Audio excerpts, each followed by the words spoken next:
برکاتہ حامدا و مصلیاً اما بعد. محترم اساتذہ اکرام، حاضرین مجلس، آج اس سالانہ جلسے میں میری تقریر کا عنوان ہے زندگی میں والدین کی اہمیت. آج ہر اولاد اپنے والدین سے بیگانہ ہوتی جا رہی ہے.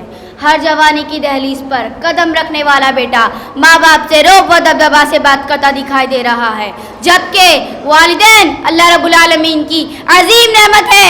اس نعمت کا تقاضا ہے کہ ہم ان کی قدر کریں اور ان کے ساتھ حسن سلوک کے ساتھ پیش آیا جائے. زندگی میں والدین کی اہمیت کیا ہے؟ کوئی پوچھے؟ دہلی میٹرو اسٹیشن کے نیچے زندگی بسر کرنے والے ان یتیم بچوں سے جب ان کے سر پہ ان کے والدین کا سایہ تھا تو کوئی ان کو بیٹا کہتا، کوئی بھتیجا تو کوئی بھانجا، لیکن وہی بچے جب یتیم ہو گئے تو اسے آج کوئی پہچانتا تک نہیں. آج اس معاشرے کے نوجوان کو یہی بات یاد رکھنے کی ضرورت ہے کہ آج کوئی ڈاکٹر بنا ہے، انجینئر بنا ہے اور اپنے پیروں پہ کھڑا ہے تو انہی والدین کی بدولت ہے جن سے آج خیریت پوچھنے کے لیے ہمیں وقت نہیں ملتا. آج کوئی علم حاصل کرنے میں کامیاب ہے، والدین کی محنتوں کا صلہ ہے. ورنہ جس بچے پر بزرگوں کا سایہ نہیں ہوتا وہ شکم کے بھوک کے خاطر پڑھائی چھوڑ دیتا ہے. محبت ایک ایسے رشتے کا نام ہے، اگر کوئی ایسا شخص ہو جس سے کوئی محبت کرنے والا نہ ہو تو اس کے چہرے پر رونق نہیں ہوتی، ہونٹوں کی مسکراہٹ مر جاتی ہے اور بچہ یتیم دکھنے لگتا ہے. محترم سامعین، اگر یہ کہا جائے کہ محبت سے محروم ہو جانے والے کو یتیم کہتے ہیں تو بجانا ہوگا. بچے سے زیادہ محبت کرنے والی ذات والدین کی ہے. حدیث مبارکہ میں یہاں تک آیا ہے کہ والدین پر خرچ کرنے کی وجہ سے اللہ رب العالمین اس بیٹے کے رزق میں وسعت فرما دیتا ہے. جب رزق میں تنگی محسوس ہونے لگے تو غور کر لیا کرو کہ ماں باپ کے لیے دعا کرنا تو نہیں چھوڑ دیا. زندگی بڑی تلخ ہو چکی ہے، خواہشیں اتنی بڑھ رہی ہے کہ نئی نسل والدین کے تعلق سے جو نفرتوں کا تسلسل چل پڑا. بلکہ یوں کہا جائے تو بہتر ہوگا بڑے چراغوں کو بجھانے کے لیے وہ نوجوان آندھیاں بن کے نکل پڑے ہیں. کسی شاعر نے کیا خوب کہا تھا، رویہ دیکھ کر بیٹوں کا بوڑھے کو خیال آیا.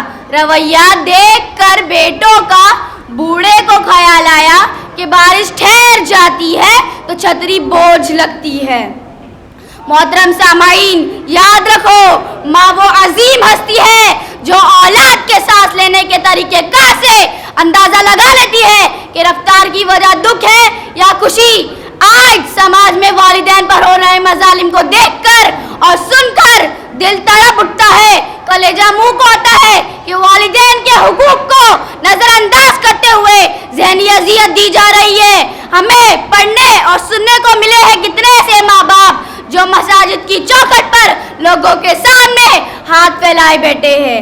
افسوس کہ آج ہر طرف ماں باپ کے ساتھ اولاد کا سکون ناقابل برداشت حد تک تجاوز کر چکا ہے. والدین بوڑھے اور کمزور ہو جائے تو انہیں تکلیف دی جا رہی ہے.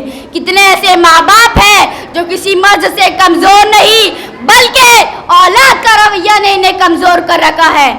والدین نے ہمیں بچپن میں شہزادوں کی طرح پالتے ہیں، لہٰذا ہمارا فرض بنتا ہے کہ ہم ان کے بڑھاپے میں ان کو بادشاہوں کی طرح رکھو. یاد رکھو جب ماں چھوڑ کر جاتی ہے تو کوئی دعا دینے والا نہیں ہوتا، اور جب باپ چھوڑ کر جاتا ہے تو کوئی حوصلہ دینے والا بھی نہیں ہوتا. یاد رکھو جب لہریں بے جان ہو کر رک جائے تو سمندر کے نیچے طوفان سر اٹھا لیتے ہیں. ایسا نہیں ہو سکتا کہ آپ اپنے ماں باپ کی توہین کریں اور آپ کی اولاد آپ کے سر پر عزت کا تاج سجا دے. آپ کے کیے پر تاریخ آپ پر ہی دہرائی جائے گی. یاد رکھیے آپ کے ہاتھوں سے ٹوٹا ہوا دل ایک دن آپ کے بربادی کا دروازہ بن جاتا ہے. عبرت اور بربادی کا ایسا دروازہ جو آپ کو اپنے جانب کھینچ لیتا ہے اور آپ کو نہ چاہتے ہوئے بھی اس میں سے گزرنا پڑتا ہے. اب آخر میں اللہ رب العالمین سے دعا ہے ہمیں والدین کی اہمیت سمجھنے اور ان کے ساتھ حسن سلوک کی توفیق عطا فرما. ہمارے والدین کا سایہ ہمارے سروں پر قائم رکھ. آمین یا رب العالمین. وما علینا الا البلاغ. السلام علیکم ورحمۃ اللہ وبرکاتہ.